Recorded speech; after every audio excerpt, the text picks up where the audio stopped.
हाँ, अगर भगवान ऐसा ही करते तो यह भगवान की विषमता वास्तव में देखा जाए तो भगवान में विषमता है ही नहीं।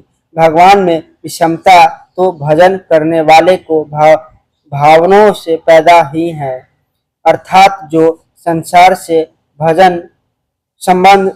से संबंध विच्छेद करके केवल भगवान में ही लग जाता है, उसके अन्य भाव के कारण भगवान में ऐसी विषमता हो जाती है। भगवान करते नहीं। प्रश्न, भगवान दर्शन होने के बाद मोह नहीं रहता। अर्जुन भगवान के विराट रूप, जन रूप और दृष्टि जन रूप तीनों के दर्शन कर लिए थे, फिर भी उनका मोह दूर क्यों नहीं हुआ?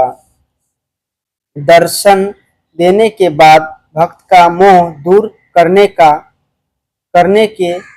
के तत्व ज्ञान करने की जिम्मेदारी भगवान उन पर ही रहती है। अर्जुन का मोह आगे चलकर नष्ट ही हो गया।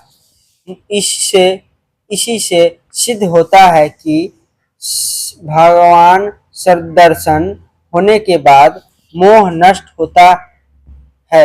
होता ही है। अर्जुन अपना मोह नष्ट होने में न तो गीतोपदेश को कारण माना है और न दर्शन को प्रत्युक्त भगवान प्रकृति तत्व कृपा को ही कारण माना है।